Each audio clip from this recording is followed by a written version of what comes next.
सबसे बड़ा पापी कौन है?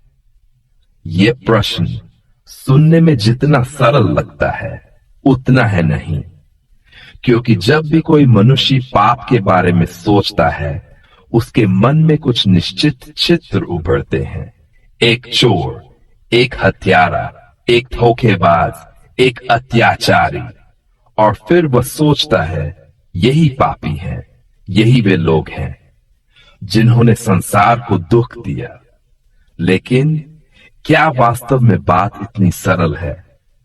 यदि एक मनुष्य भूख से मजबूर होकर चोरी करता है और दूसरा मनुष्य हजारों लोगों का अधिकार छीनकर महलों में रहता है, तो बड़ा पापी कौन है? यदि एक व्यक्ति क्रोध में आ किसी को चोट पहुंचा देता है और दूसरा व्यक्ति वर्षों तक किसी के आत्मविश्वास को कुचलता रहता है, तो बड़ा पापी कौन है? दुनिया अक्सर केवल कर्म देखती है, लेकिन बुद्धिमान कर्म के पीछे छिपी चेतना को देखते हैं, क्योंकि हर पाप प्रेलिमिनरी है, फिर शब्द बनता है, फिर कर्म बनता है और अंत में भाग्य बन जाता है। याद रखो, कोई भी मनुष्य एक दिन में पापी नहीं बनता। जैसे कोई वृक्ष एक दिन में नहीं उगता, वैसे ही पाप भी धीरे धीरे बढ़ता है। पहले एक छोटा समझौता, फिर दूसरा, फिर तीसरा, और एक दिन मनुष्य स्वयं को पहचान नहीं पाता। लेकिन आज मैं तुमसे एक और प्रश्न पूछता हूं, क्या सबसे बड़ा पाप वह है जो दूसरों को नुकसान पहुंचाए, या सबसे बड़ा पाप वह है जो स्वयं की आत्मा को नष्ट कर दे? सोचो, यदि कोई व्यक्ति पूरी दुनिया को धोखा दे दे लेकिन रात को चैन से सो जाए, तो क्या उसकी आत्मा सचमुच शांत होगी? नहीं, क्योंकि आत्मा कभी झूठ नहीं बोलती। दुनिया को धोखा दिया जा सकता है, परिवार को धोखा दिया जा सकता है, मित्रों को धोखा दिया जा सकता है, लेकिन स्वयं को नहीं। हर मनुष्य के भीतर एक मौन साक्षी बैठा है। वह देखता है, वह जानता है, वह गवाही देता है, और वही साक्षी सबसे कठोर न्यायाधीश है। मनुष्य अदालत से बच सकता है, समाज से बच सकता है, दंड से बच सकता है, लेकिन अपने भीतर बैठे उस साक्षी से कभी नहीं बच सकता।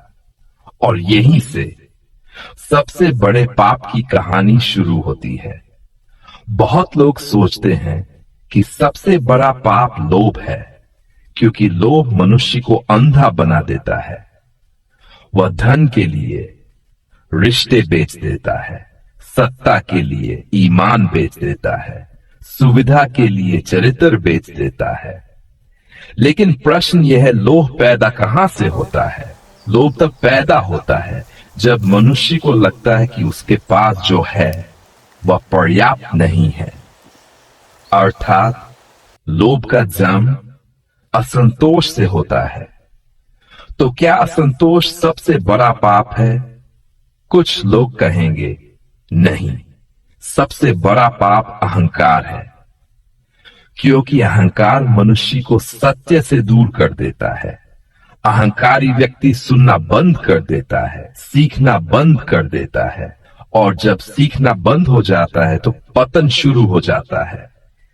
लेकिन फिर वही प्रश्न, अहंकार पैदा कहां से होता है? अक्सर अहंकार भी भय से जन्म लेता है। भीतर की कमजोरी बाहर की कठोरता बन जाती है, भीतर का डर बाहर का घमंड बन जाता है। इसलिए यदि हम गहराई में जाएं तो पाएंगे कि हर पाप किसी और पाप की संतान है, और हमें उस मूल जड़ तक पहुंचना होगा। एक बार कल्पना करो, एक व्यक्ति है, उसे पता है कि क्या सही है, उसे पता है कि कौन सा मार्ग उचित है, उसे पता है कि उसे क्या करना चाहिए। फिर भी वह नहीं करता, वह टालता है, वह बहाने बनाता है, वह स्वयं को समझाता है, वह कहता है अभी नहीं, कल, फिर अगला कल, और देखते ही देखते पूरा जीवन बीत जाता है। अब बताओ, उसका सबसे बड़ा अपराध क्या था? क्या उसने चोरी की? नहीं। क्या उसने हत्या की? क्या उसने धोखा दिया? शायद नहीं। लेकिन उसने एक और चीज की। उसने अपने जीवन का अपमान किया। उसने उस संभावना की हत्या कर दी जो उसके भीतर जन्मी थी।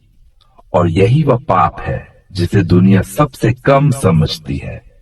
लोग सोचते हैं असफलता दुखद है, लेकिन वास्तविक दुख असफलता नहीं है। वास्तविक दुख है उस जीवन को कभी जी ही न पाना जो तुम जी सकते थे। एक बीज जो वृक्ष बन सकता था लेकिन बना नहीं। एक नदी जो समुद्र तक पहुंच सकती थी लेकिन पहुंच नहीं पाई। एक मनुष्य जो महान बन सकता था लेकिन भय में जीता रहा। क्या यह भी पाप नहीं? सोचो, यदि किसी राजा को एक विशाल राज्य सौंपा जाए और वह उसे बर्बाद कर दे तो लोग उसे दोष देंगे। लेकिन ईश्वर ने हर मनुष्य को उससे भी बड़ा राज्य दिया है। उसका मन, उसकी चेतना, उसकी क्षमता, उसकी आत्मा। और जब मनुष्य इस राज्य की उपेक्षा करता है तो क्या वह निर्दोष है? नहीं। यहीं से सबसे बड़े पाप का द्वार खुलता है। सबसे बड़ा पाप अपने भीतर के सत्य के साथ विश्वासघात है। जब तुम जानते हो कि तुम्हें क्या बनना चाहिए लेकिन तुम सुविधा चुनते हो। जब तुम जानते हो कि क्या सही है लेकिन तुम डर चुनते हो। जब तुम जानते हो कि तुम्हें उठना चाहिए लेकिन तुम बहाना चुनते हो, तब हर बार तुम्हारी आत्मा थोड़ी और कमजोर हो जाती है। और यही कमजोरी धीरे धीरे सभी पापों की जननी बन जाती है। क्योंकि जो व्यक्ति अपने ही सत्य के प्रति ईमानदार नहीं है वह किसी और के प्रति ईमानदार कैसे होगा? जो स्वयं से झूठ बोलता है वह दुनिया से भी झूठ बोलेगा। जो स्वयं को धोखा देता है वह दूसरों को भी धोखा देगा। और जो अपने भीतर की आवाज को दबा देता है वह एक दिन अपने विवेक को पूरी तरह खो देगा। याद रखो, पाप अचानक नहीं आता। पाप पहले संवेदनशीलता को मारता है, फिर विवेक को, फिर लज्जा को और अंत में आत्मा को। शुरुआत में गलत काम करने पर अपराध बोध होता है, फिर अपराध बोध कम हो जाता है, फिर समाप्त हो जाता है। और एक दिन मनुष्य गलत को ही सही मानने लगता है। यही सबसे खतरनाक स्थिति है, क्योंकि अब उसे अंधकार दिखाई भी नहीं देता। वह अंधकार को ही प्रकाश समझने लगता है। और जब ऐसा होता है तो पतन निश्चित हो जाता है। इसलिए यदि कोई पूछे सबसे बड़ा पापी कौन है, तो मेरा उत्तर होगा वह नहीं जो एक बार गिर गया, वह नहीं जिससे एक बार गलती हो गई, वह नहीं जो संघर्ष करते हुए हार गया।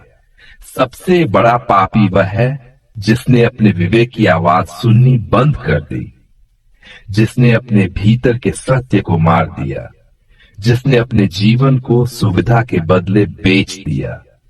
क्योंकि जब सत्य मरता है तभी सारे पाप जन्म लेते हैं, और जब सत्य जीवित रहता है तो मनुष्य अंधकार में भी प्रकाश खोज लेता है।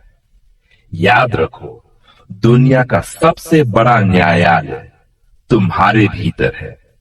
सबसे बड़ा गवाह तुम्हारे भीतर है, और सबसे बड़ा पाप भी वहीं जन्म लेता है। इसलिए दूसरों को मत देखो, पहले स्वयं से पूछो, क्या मैं अपने सत्य के साथ खड़ा हूं, या मैं भी धीरे धीरे अपने ही जीवन के विरुद्ध अपराध कर रहा हूं? यही प्रश्न मनुष्य को साधारण से असाधारण बनाता है, और यही प्रश्न निर्धारित करता है कि वह प्रकाश की ओर जाएगा या अंधकार की ओर।